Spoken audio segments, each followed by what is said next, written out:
This is Jonathan Aggie of Fifth Pro Boxing Fans, joined by Frank Smith. It's a double-header for Matchroom this week.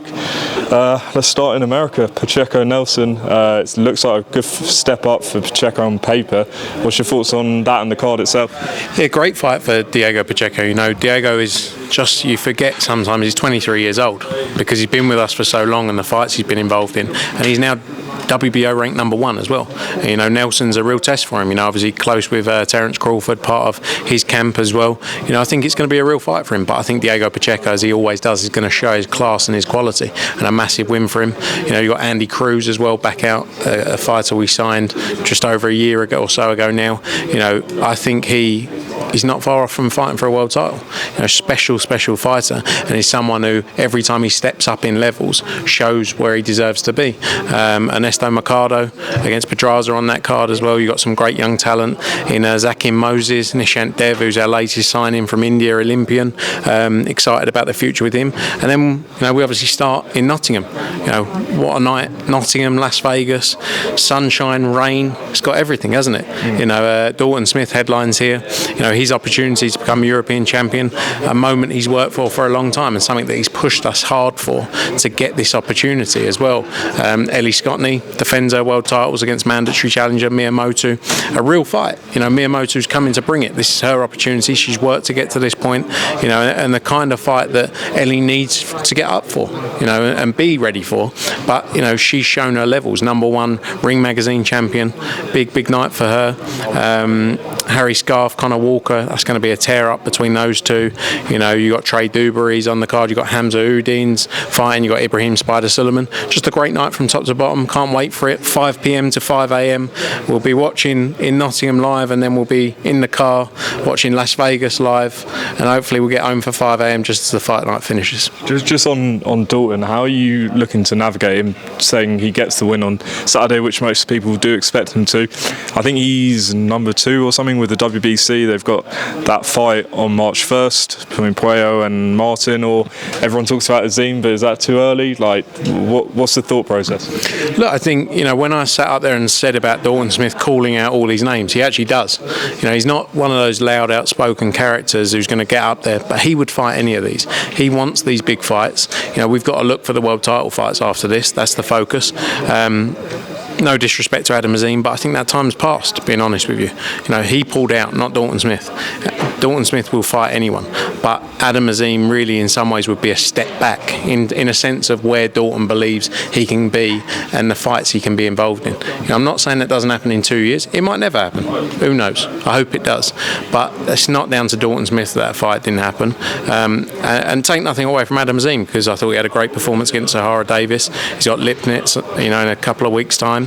Or a week's time. But yeah, Dalton's on his own path. We're not worrying about other people.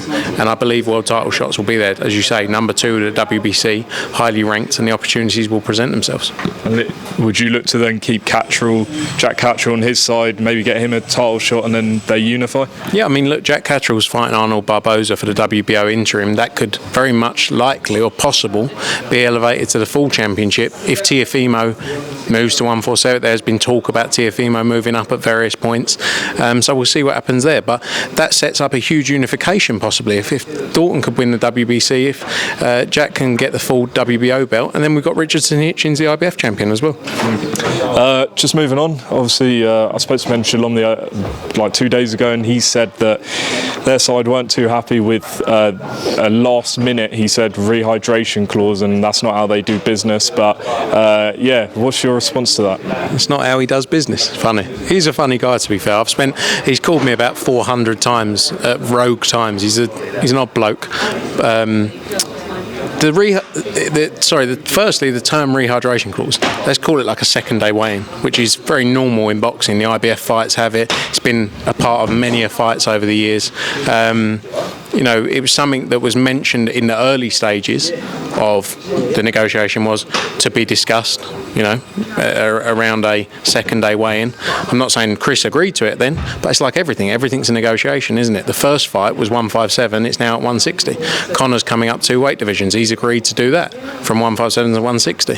I'm not saying the fight would have happened if it wasn't 160, but that's part of the negotiations. Chris is as amenable and agreed to do this. he didn't have to do it. He's a big man. He can decide. He can make his own decision. I also don't think he's a big middleweight, and I don't see it being an issue in the fight. Just being honest, and I think more's being spoken about that than actually the fact that Conor's coming up 2 weight divisions. So, just on, because I think some fans are a bit confused about this second day weigh-in. So that is second day weigh-in, and then on the fight itself, they can weigh whatever they want once they've made that 170. Is that correct? Yeah. It's not you get in the ring and you can't be over this weight. It's second day weigh-in, just like the IBF would do. It's at a time, which I haven't got in front of me right now, that they go and weigh.